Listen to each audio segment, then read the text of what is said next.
금요일의 과학터치 시청자 여러분 반갑습니다. 저는 진행을 맡은 부산과학기술협의회 강사 장은진입니다. 과학으로 만나고 소통하는 금요일의 과학터치를 통해 현재 우리나라에서 연구 진행 중인 우수한 과학기술에 대해 알아보고요. 특히 진로를 고민하는 우리 학생들에게는 자신의 관심 분야를 찾을 수 있는 모두에게 유익하고 소중한 시간이 되면 좋겠습니다. 실시간 채팅창 상단에 방명록 링크가 게시되어 있습니다. 매회 방명록을 받고 있으며 열심히 실시간 방송에 함께해 주는 분들께 저희가 선물을 보내드리고 있습니다. 또한 오늘은 방명록을 남겨주시는 분들께 아이스크림 기프트콘을 보내드리는 이벤트를 같이 진행 중에 있습니다. 여러분의 많은 참여 바랍니다. 현재 국리엔 사이트에서는 교수님의 강연을 현장에서 직접 듣고 싶은 학생들의 신청을 받고 있습니다. 함께하고 싶은 중고등학생들은 국리엔 사이트 이벤트에 안내되는 네이버 폼에 신청 바랍니다. 오늘은 본강연 4번째 시간입니다. 이 시간에는 과학기술에서 얻는 지혜, 꿈과 도전, 그리고 변화와 혁신이란 주제로 포항공과대학교 신훈규 교수님께서 강연해 주시겠습니다. 교수님 강연 도중 궁금한 점은 유튜브 채팅창에 질문 올려주시고요. 교수님 강연 후 질의응답 시간에 교수님께 여쭤 여러분의 궁금증을 풀어드리도록 하겠습니다. 또한 질문에 채택되신 분도 저희가 선물을 보내드립니다. 여러분의 많은 참여 바랍니다. 그럼 지금부터 신훈규 교수님 모시고 강연 시작하도록 하겠습니다. 여러분 안녕하세요. 포항공과대학교 신훈규입니다.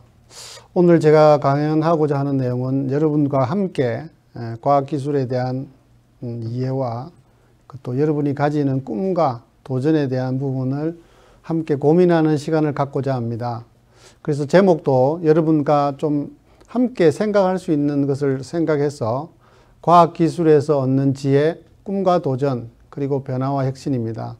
여기에서 꿈과 도전은 여러분이 가진 꿈과 또 새로운 일에 대한 도전, 그리고 또 현 시대가 요구하는 여러분들의 직업관이라든지 또 사회에 동참하는 변화와 혁신 분야까지도 함께 고민했으면 좋겠습니다.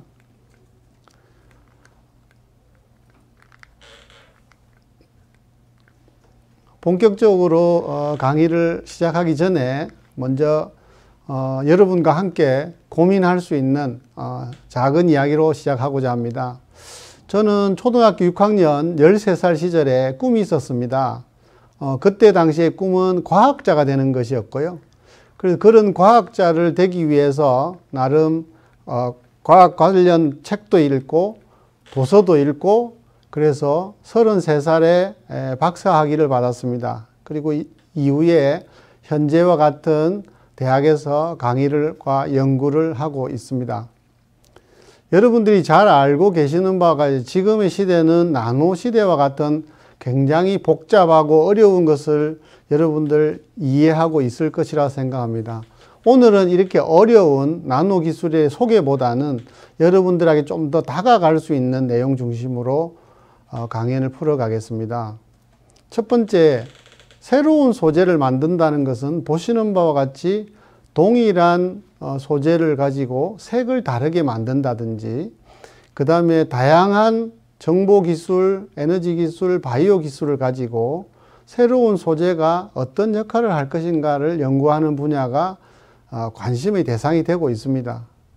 하지만 또 한 것은 지구상에 다양한 관련 기술이나 내용이 있습니다. 예를 들어서 여러분 빛의 색이 있다는 이야기는 많이 들어보셨을 거예요. 그래서 보시는 바와 같이 빛은 파장이라고 하는 길이가 있고요. 그 길이에 따라서 색을 다양하게 나타내주는 분야가 있겠습니다. 그래서 400나노메타에서 800나노메타까지 색을 가지고 또 파장의 길이가 동시에 운영되는 사항이 있겠습니다. 그래서 바이올렛은 보시는 바와 같은 보라색 계통, 대개 400나노메타에서 430나노메타의 파장을 가지고 있고요. 그 외에 블루, 그린, 옐로우, 오렌지, 레드가 움직이고 있습니다. 이런 것들은 우리 눈에서 구별할 수는 없지만 일상 속에서 여러분들이 늘 접하는 빛의 색이라고 이해해 주시면 좋겠습니다. 다음은 우리가 아주 작은 크기의 기계도 보시는 바와 같은 형태의 이미지로서 나타낼 수 있는데, 이런 것들이 우리가 앞으로 미래에 일어날 수 있는 일들이라 생각이 됩니다. 저는 연구 분야에 있어서 여러분들이 알고 있는 다양한 내용들을 하고 있습니다. 예를 들어서 1932년도에 노벨 화학상을 받았던 연구와, 그리고 물리학상을 받았던 연구, 그리고 또 최근에 화학상을 받았던 연구를 중심으로 현재 여러분들을 만나고 있는 학자로서의 결과를 가져왔습니다.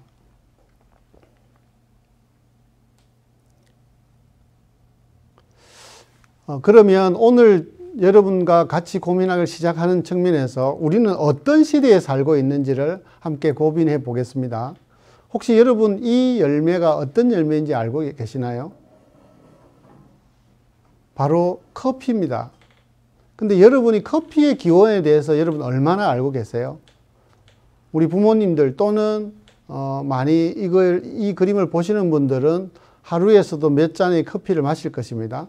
그러나 커피를 마시는 것에 집중하지 말고 커피의 기원이라든지 또 누가 발견했으며 어떻게 가공하고 있는지 이런 등들 우리가 알아가는 기본에 충실한 것은 굉장히 중요하다고 생각합니다.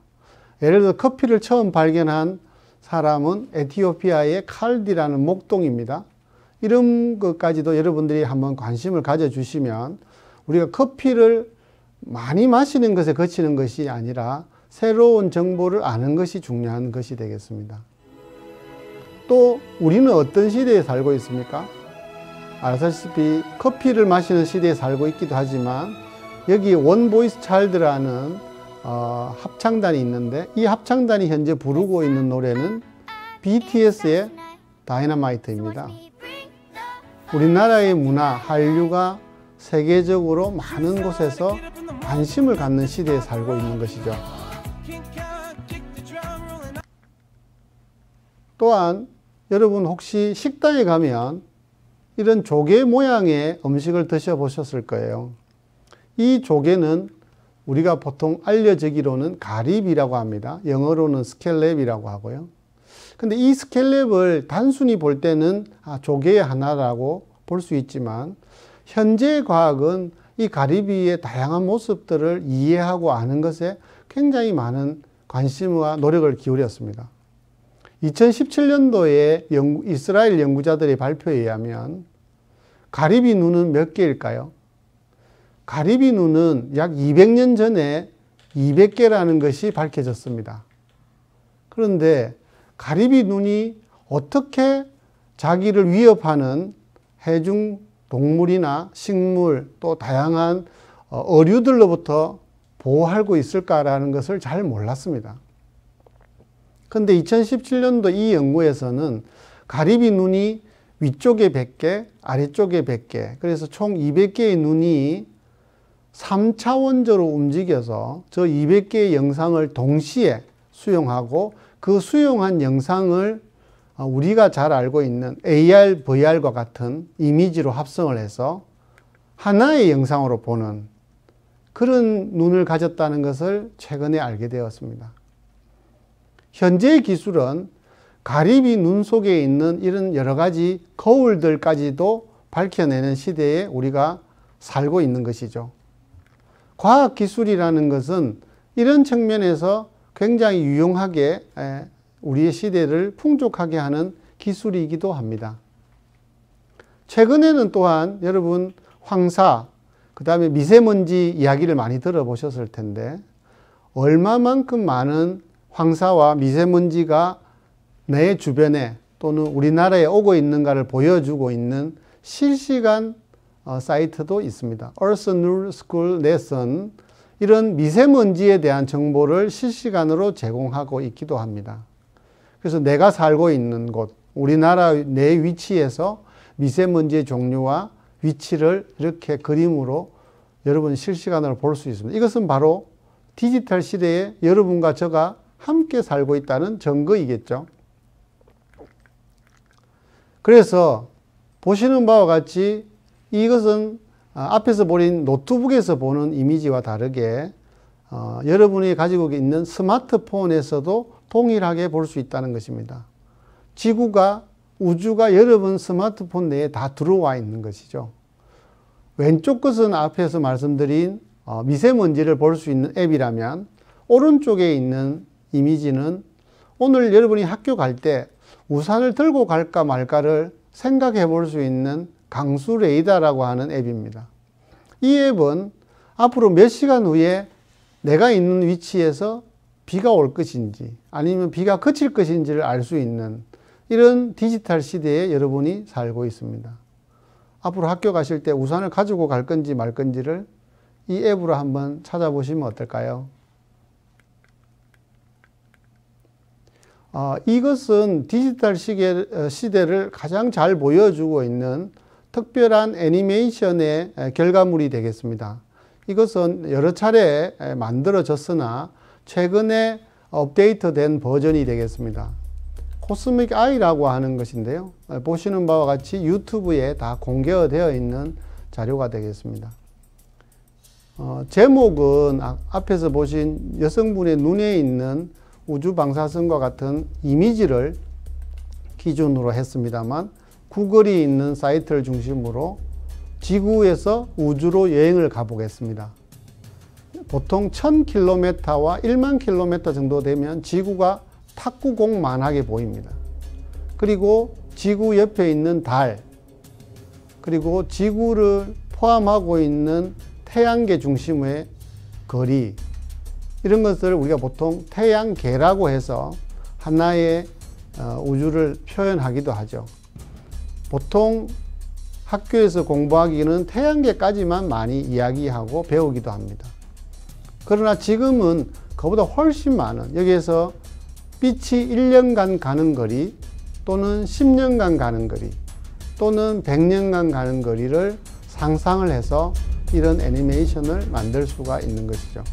그래서 우주는 훨씬 우리가 상상하는 것보다 크고, 그 다음에 시간적으로도 먼 곳이라는 것을 증명하고 있습니다.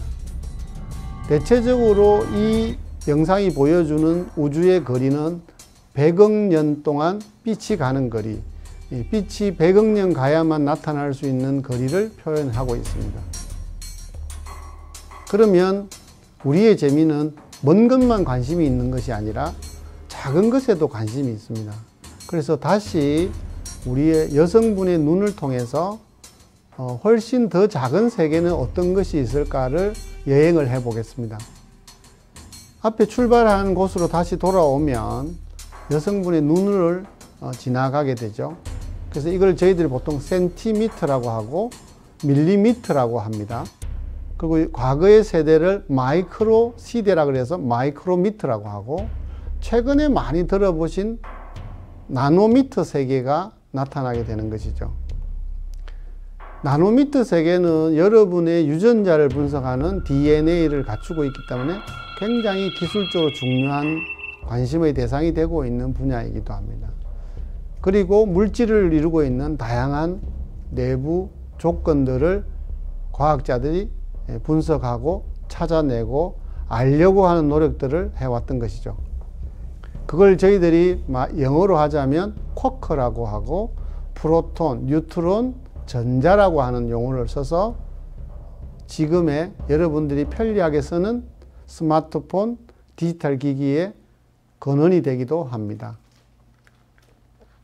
이런 우리의 디지털 시대에 살고 있는 우리 입장에서 보면 앞으로 어떤 세계로 바뀔 것인가 라는 측면에서 보면 과학기술을 좀 더 깊이 알고 이 지식으로부터 나의 삶의 기준을 두는 것은 굉장히 중요할 것이라고 생각을 합니다. 역사 속에서 보면 고대 인도에서는 벽돌을 만들 때 가로, 세로, 높이의 길이가 보시는 바와 같이 4대 2대 1이라고 하는 비율로 정해졌다고 합니다.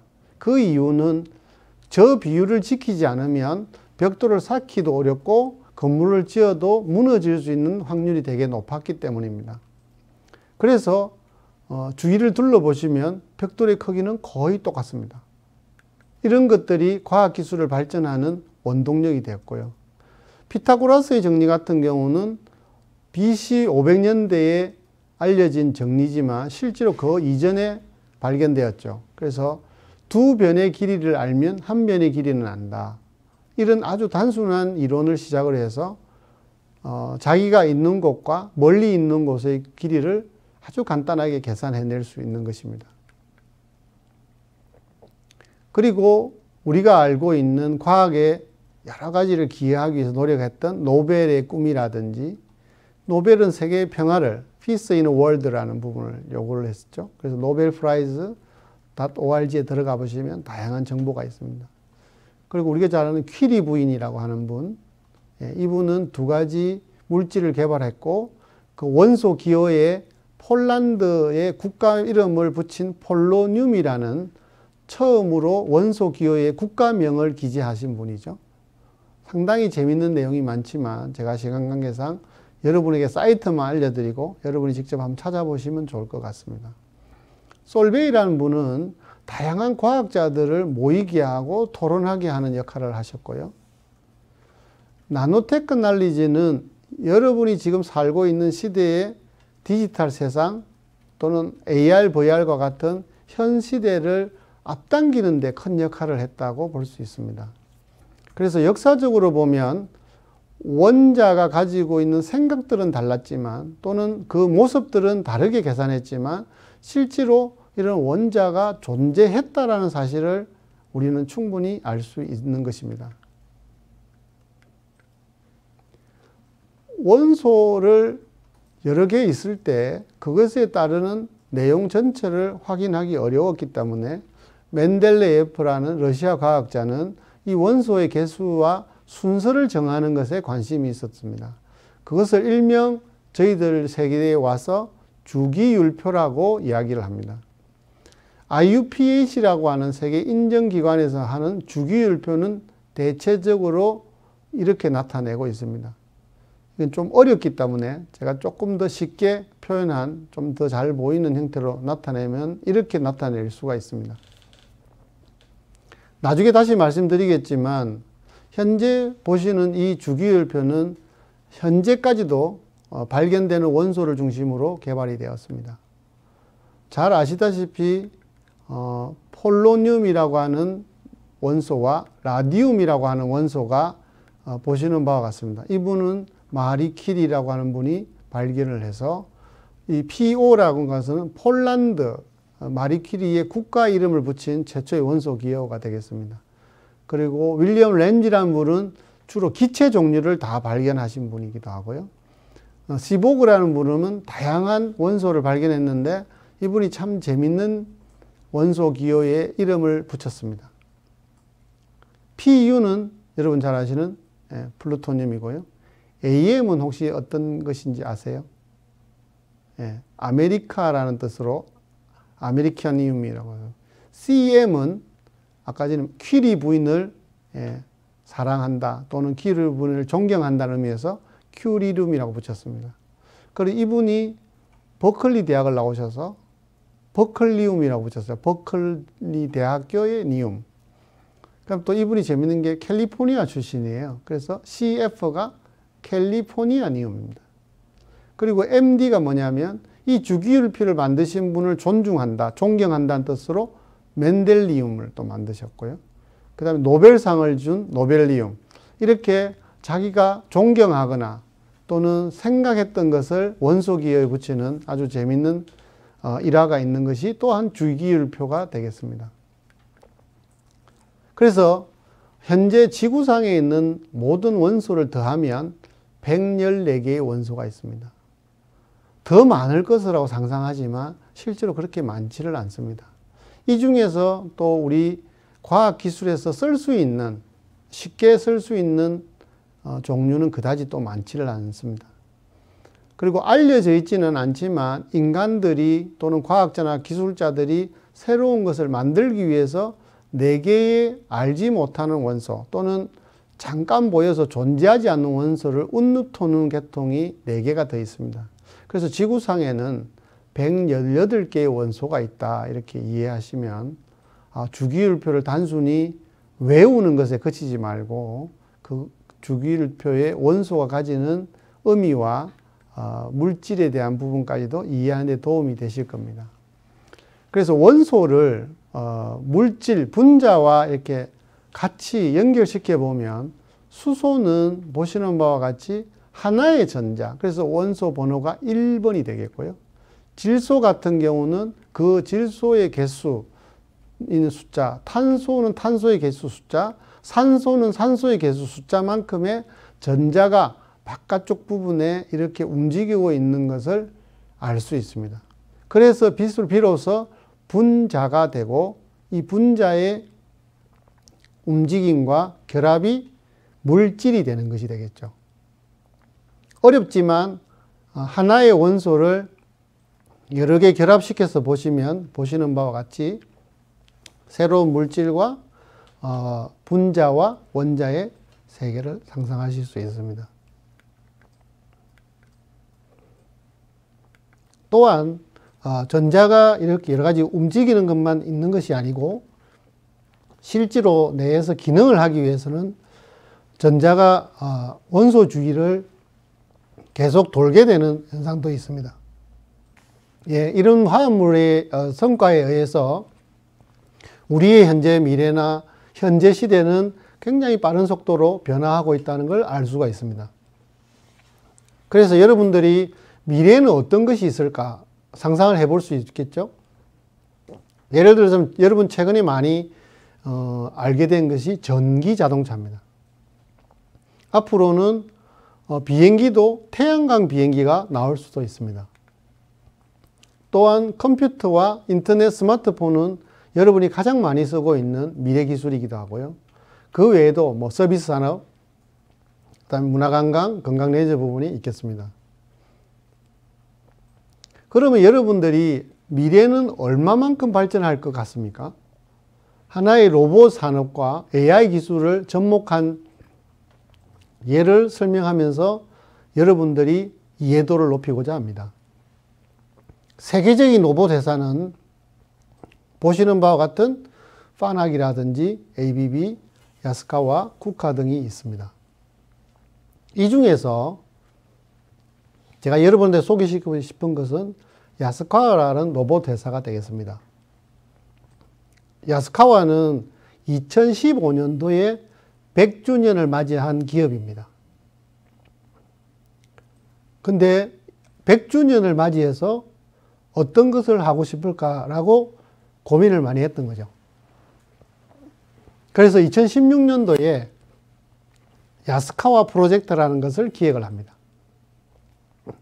이 야스카와 프로젝트는 AI 기술과 로봇 기술을 접목시키는 역할을 했습니다. 일종의 일본이 가지고 있는 특징을 표현하면서 AI 기술과 로봇 기술이 얼마만큼 접목을 할 수 있는 것을 보여주는 대표적인 사례가 되겠습니다.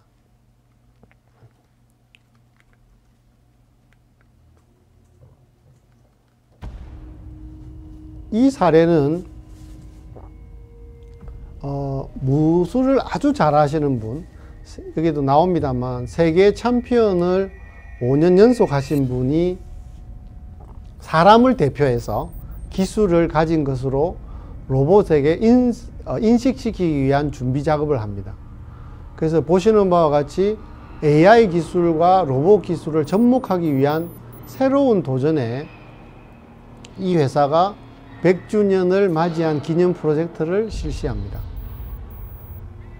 그래서 야스카와라고 하는 협동 로봇이라고 부르는 제조 현장에 쓰는 로봇을 사람과 동일한 방식으로 정보를 인식시키고 그 로봇이 사람과 얼마만큼 가까이 또는 사람과 어느 정도 같은 수준의 기술이나 능력을 발휘할까를 보여줍니다. 그래서 첫 번째는 3차원적으로 이 세계 챔피언이 로봇에게 위치와 각도와 방법을 알려주는 정보를 제공하는 작업을 오랫동안 합니다. 그리고 로봇에게 모든 정보가 다 주어졌다는 것을 검증하는 테스트 과정을 거칩니다. 그래서 여기서 보시는 사람이 가진 기술을 로봇이 얼마나 잘 따라할까 라는 것을 보여주기 위한 작업을 시작을 했습니다. 1차적으로 로봇에게 제공된 정보는 잘 작동된다는 것을 알 수 있습니다. 그래서 사람과 동일하게 움직이는지를 또 테스트합니다. 칼로서 집단 배기를 사람이 하고 로봇은 또 얼마만큼 똑같이 할 수 있을까를 보여주는 그림이 되겠습니다. 로봇도 역시 마찬가지로 사람하고 동일한 각도와 동일한 위치에서 학습을 했기 때문에 충분히 동일한 결과를 얻을 수 있죠. 두 번째는 위에서 아래가 아니고 아래에서 위로 베는데 집단이 아니라 장미꽃잎을 뺍니다. 로봇도 따라 잘 할 수 있을까요? 역시 학습된 대로 잘 따라하는 것을 알 수가 있습니다. 그러면 사람은 저 높이에 귤이 하나 있는데 귤의 절반을 자르는 학습을 가르쳤죠. 근데 로봇은 하나는 너무 작아. 그래서 6개를 동시에, 그리고 또 귤은 너무 큽니다 라고 해서 지금은 완두콩을 반을 자르는 연습을 합니다. 슬로우 비디오로 보시면 이 완두콩이 절반에서 학습된 대로 작동이 되는 걸 알 수 있습니다. 마지막으로 이 프로젝트는 사람과 로봇이 대결을 합니다. 직접 대결은 하지 않고 1000번 배기라고 해서 1000개의 집단을 동일하고 다른 방법으로 위치에 따라서 배기 작업을 했을 때 한 번이라도 실패를 하면 지는 것으로 이렇게 경기를 만들었습니다. 그래서 사람은 세계 챔피언이니까 물론 잘할 것이라고 기대를 했습니다. 로봇은 어떨까요? 로봇은 사람이 학습해 준 대로 역시나 잘 따라갑니다. 오른쪽에 나타나고 있는 숫자가 칼을 집단을 벤 횟수가 되겠습니다. 이제 500번을 넘어가고 있습니다. 사람은 굉장히 지쳐갑니다. 힘도 많이 들고. 그리고 마지막 집단이 쓰러집니다. 그래서 1000번을 두 경기 한 사람 그리고 한 로봇은 모두 성공하게 되는, 그래서 이 프로젝트가 말하고자 하는 것은 사람이 기본적으로 가지고 있는 기술과 지식을 로봇에게 전달해서 로봇도 사람과 유사한 형태의 기술까지 따라갈 수 있다는 것을 AI 학습 방법으로 기술 이전이 가능하다는 것을 보여주는 좋은 사례라고 생각을 합니다. 그래서 앞에서 하던 AI와 같은 기술은 디지털 세계를 리딩한다고 하면 이제 제조 분야에 있어서는 여러분이 어떤 시대에 살고 있고 앞으로 어떤 것을 해야 되는지를 알려주는 또 하나의 예가 있습니다. 여기에 보여주는 조금 어렵습니다. 상하 투하 운용문 투구라고 하는 것은 상하뿔로, 코끼리 상하뿔로 만든 양각으로 가공한 구름과 용과 을 나타내는 원형구입니다. 근데 이 원형구는 원형구 안에 다시 구가 있고 구 안에 다시 구가 있는데 이 구가 총 17개로 되어 있습니다. 그러면 상하라고 하는 것은 굉장히 단단한 재질의 물질이기 때문에 바깥쪽에서 깎아서 안으로 밀어 넣을 수가 없습니다. 그러면 바깥쪽에서 안쪽으로 계속 가공을 해 갔다는 이야기인데, 그래서 총 17개의 굴을 만드는데 걸린 시간은 100년이 걸렸습니다. 그러나 이것은 중국의 어떤 기술이고 또 과거의 기술입니다. 지금은 어떨까요? 이와 같은 구조는 아니지만 유사한 3D 프린팅이라고 요즘 알려져 있는 기술을 이용하면 금속이든 여러 가지 재질을 활용하더라도 불과 디자인하고 가공하고 이렇게 만들어도 여러분도 동일한 모습을 100시간이면 가능하다는 거죠. 이 말은 3D 프린팅 기술이 그만큼 혁신적이기도 하고 고부가 가치화가 가능한 기술이기도 하다는 것을 의미합니다. 또한 이 3D 프린팅 기술의 특징은 미래 기술이기도 하지만 어떤 가공을 함에 있어서 실제로 디자인된 대로 제조하는 것이 아니라 실제로 우리가 활용할 수 있는 형태로 만들어가는 것을 아주 쉽게 그리고 적정 방식으로 쌓기 때문에 특징이 있는 것이 되겠습니다. 그러면 재료의 손실도 적고 돈도 적게 들고 시간도 세이브 되는 거죠. 이게 좀 어려운 용어입니다만 공구라고 하는 중에 스패너라고 하는 공구인데요. 이 공구는 우리가 볼트를 쪼우고 풀 때 사용합니다. 근데 여러분 집에 만약에 이런 공구가 없다면 어떻게 하시겠습니까? 3D 프린팅으로 이렇게 설계를 해서 공구를 직접 만들어서 쓰는 것도 가능한 시대이다.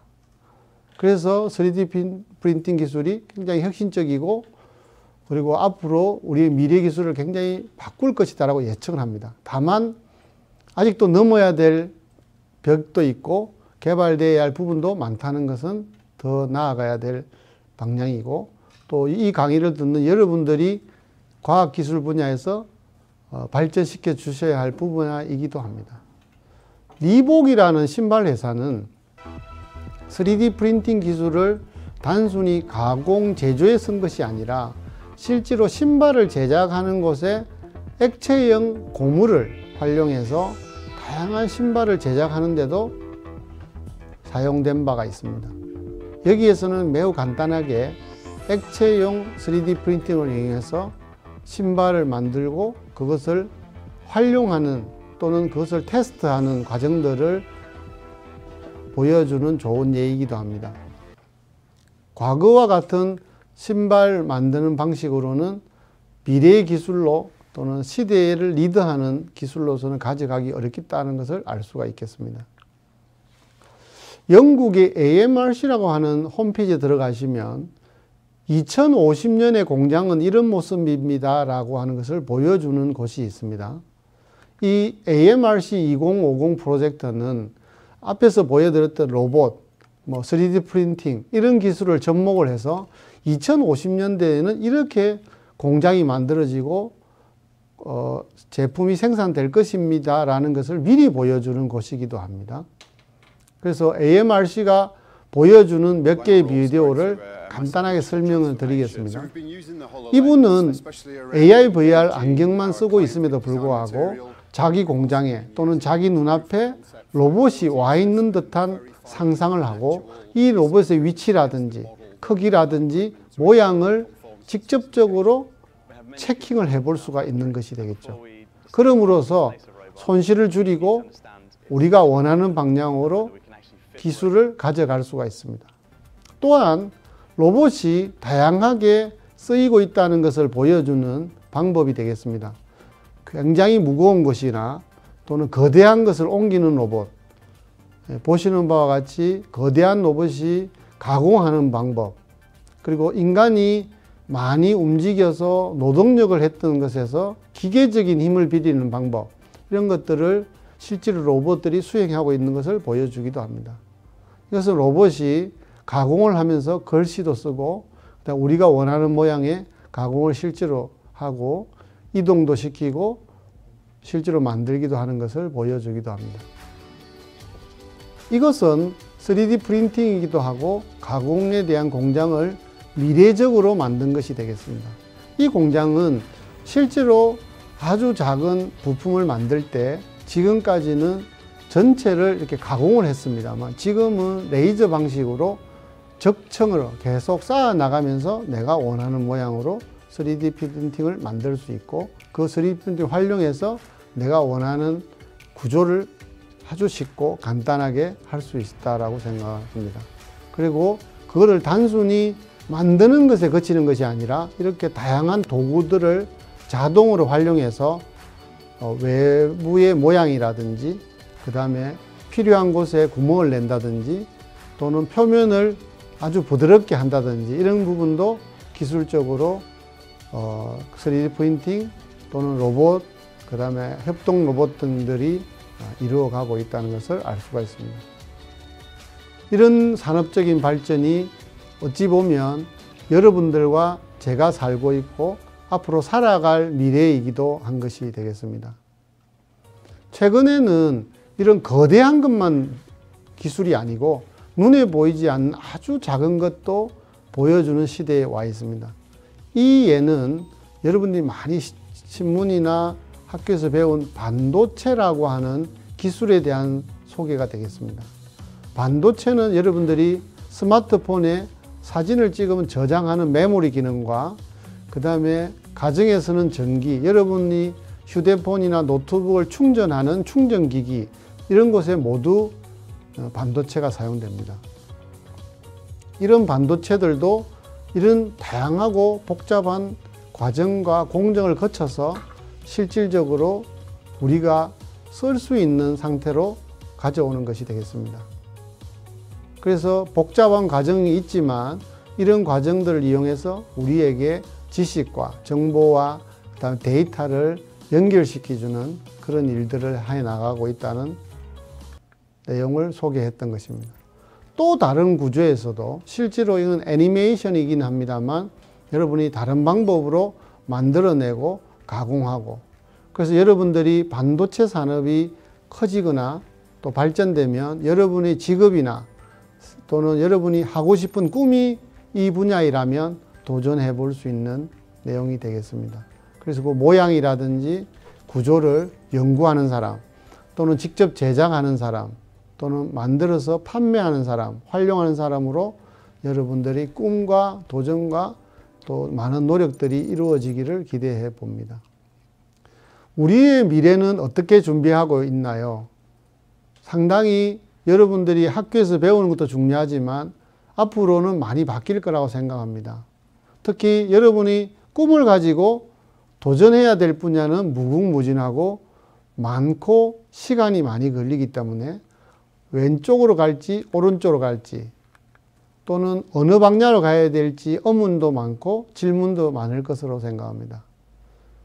이런 것들을 학교 선생님과 또는 부모님과 많은 고민도 하시고 또 책도 읽고 그다음에 정보도 알게 돼서 여러분들이 노력하는 것이 바로 변화와 혁신이기 때문에 다양한 노력들을 거쳐서 발전되기를 기대해 봅니다.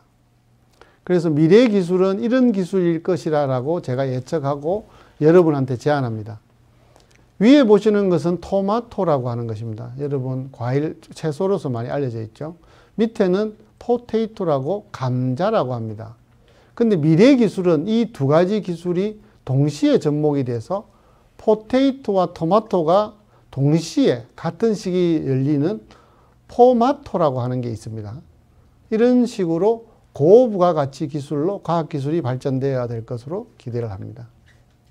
또한 이런 식물이나 채소뿐만이 아니고 우리나라에 가지고 있는 다양한 분야의 기술들이 미래 기술이 되었을 때는 단위 면적당 아니면 작은 사이즈라도 고부가가치 기술로 바뀌어 나가야 된다고 생각합니다.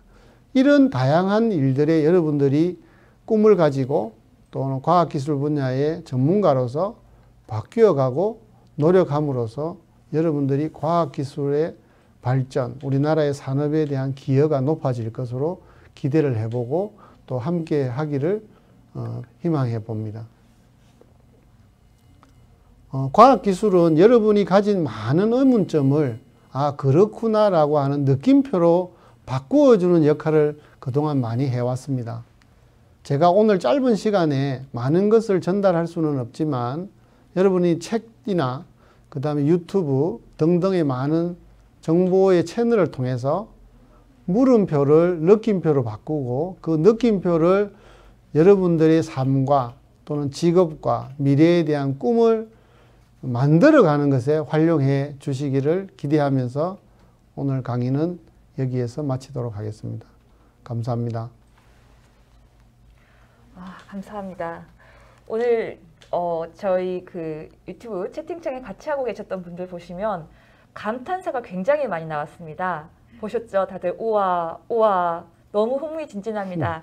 또 우리 오투님께서는 이제 주부신 것 같아요. 오늘은 집안일 하면서 강연 틀어놓고 흘려 들으려고 하셨는데 어느 순간 보니 앞에 와서 앉아서 열심히 듣고 계신다는 그런 댓글도 올려주셨거든요. 너무 재밌게 강연 저도 잘 들었습니다. 저희가 사전 질문을 먼저 받은 게 있어요. 그래서 사전 질문 먼저 하나 여쭙고 또 오늘 채팅에 올라왔던 거 여쭙도록 하겠습니다. 먼저 최필수님께서 저희 먼저 질문 주셨는데 지구에 사는 모든 생명체의 이로운 또는 이롭지 않은 기술 발전에 대해서도 궁금합니다라고 질문 주셨습니다. 네, 맞습니다. 아마 좋은 질문이고요. 여러분 최근에 미세 플라스틱이라는 이야기를 많이 들어보셨을 겁니다. 그러니까 플라스틱은 굉장히 이로운 하나의 분야였고 또 미세 플라스틱이 되면서 우리 지구상에 있는 여러 바다 생물 또는 최종적으로는 사람에게까지도 나쁜 작용을 하는 그런 부분이 있습니다. 이처럼 기술이나 과학은 양면성이 있습니다. 그렇지만 우리가 이 문제점을 이제는 이해하기 시작했고 전 지구가 지구온난화라든지 기후변화라든지 이런 부분에 함께 동참을 한다면 우리가 좋은 점을 활용을 극대화시키고 나쁜 점은 좀 줄여가는 방향으로 저와 여러분이 함께 노력을 해서 해결해 주시면 어떨까 그런 생각을 합니다. 네. 그리고 MMM님 교수님 강의 초반에 어릴 때 꿈이 초 6학년 때 과학자가 되고 싶으셨다고 하셨는데 그 과학자가 되고 싶게 한 계기가 혹시 있었는지 궁금해하셨습니다. 네.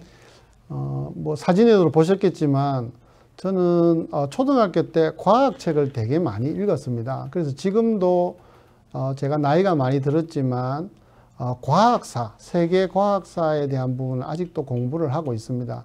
그런 것처럼 어릴 때의 꿈을 실현하기 위해서 제가 많은 노력을 했고요.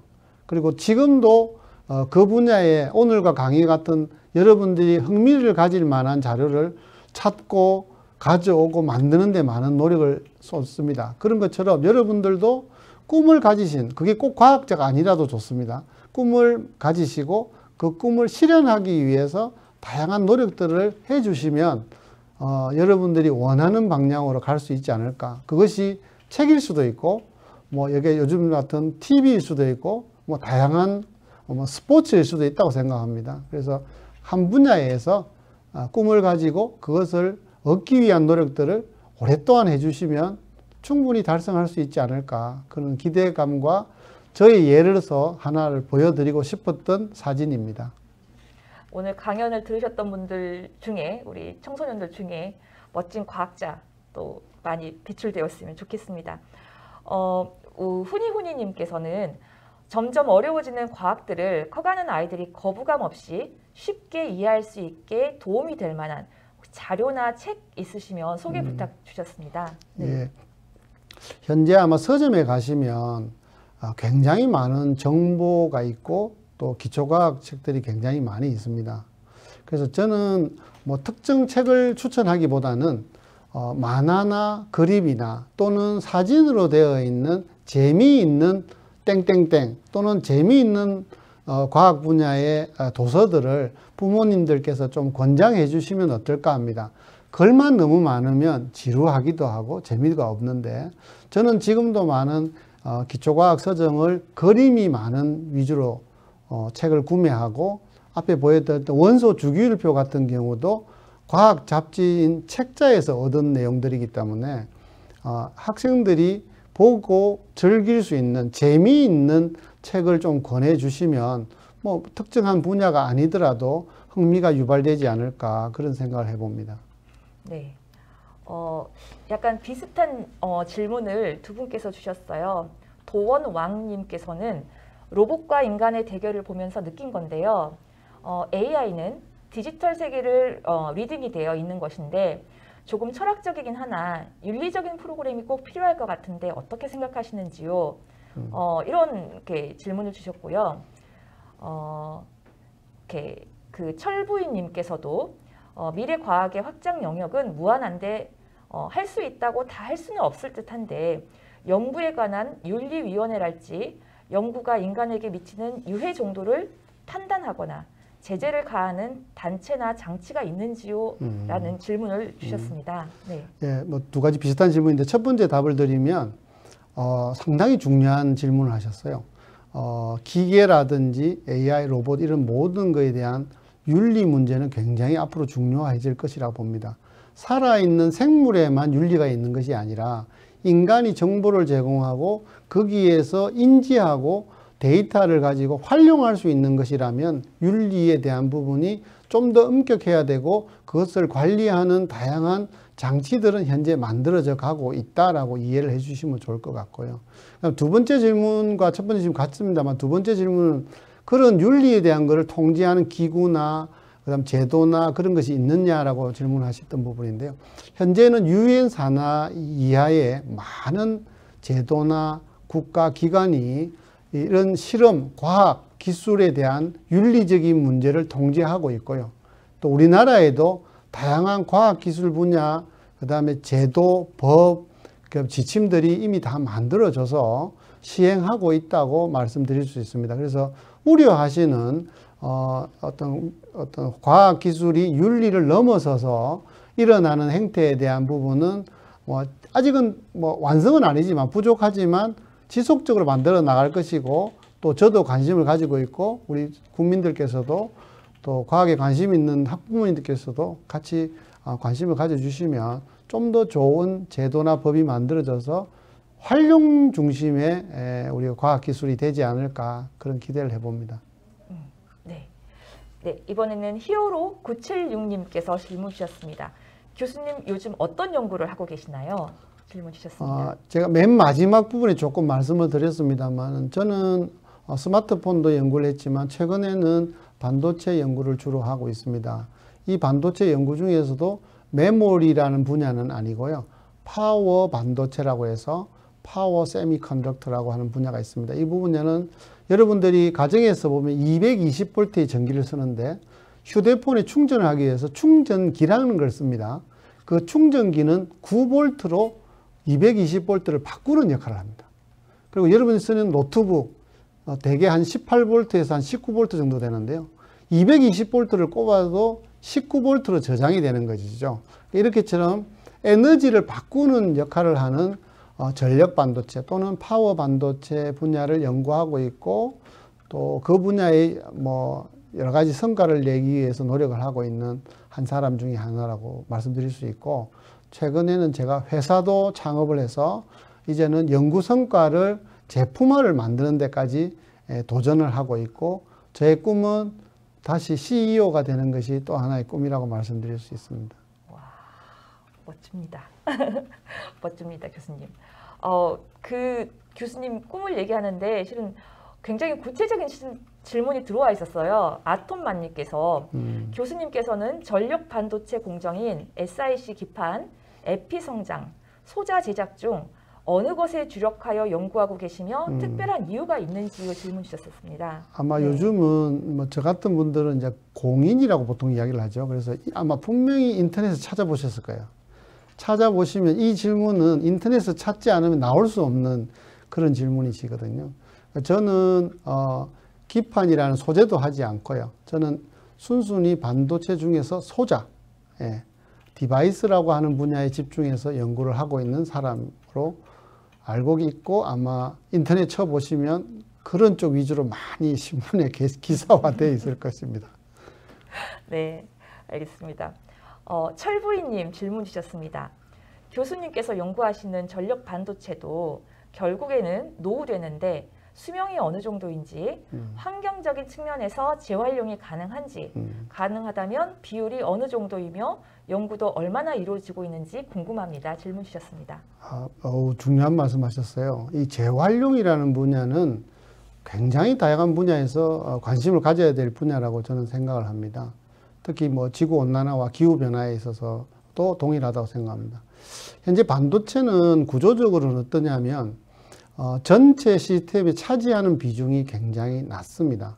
쉽게 말씀드리면 TV를 만들지만 TV는 굉장히 부피가 큰데 실제로 반도체 소자는 몇 개 들어가지 않는 것과 마찬가지로 전체적인 무게나 부피는 굉장히 작습니다. 그래서 상대적으로 재활용되기가 어려운 분야다. 그래서 아직까지는 재활용률이 아주 낮은 퍼센트에 속하고요. 지금 알고 계시는 가정에서 나오는 생활 쓰레기하고는 비교가 되지 않을 정도로 활용률이 낮다라고 생각해 주시고, 다만 질문해 주신 바와 같이 첨단 분야의 물질이나 소재는 환경에 위해할 수 있기 때문에 현재는 별도의 수거와 별도의 분리 작업을 해서 재활용하고 있다고 말씀드릴 수 있습니다. 네, 알겠습니다. SHK님께서 아까 AI 기술과 로봇 기술은 현재뿐 아니라 미래에서는 필수적으로 인지하고 연구해야 하는 분야인데 다가가기가 어렵습니다라고 하십니다.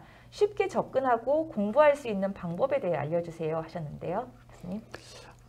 사실은 우리가 AI라는 말과 로봇을 굉장히 쉽게 쓰고 있기는 합니다. 그렇지만 적어도 AI 기술을 이해하고 로봇의 어떤 기능을 이해하려면 일반 시민들께서는 다소 어려움이 있습니다. 그래서 통상적으로 저희들이 대학이나 대학원에서 배울 수 있는 수준의 기술적인 분야라고 말씀드릴 수 있고요.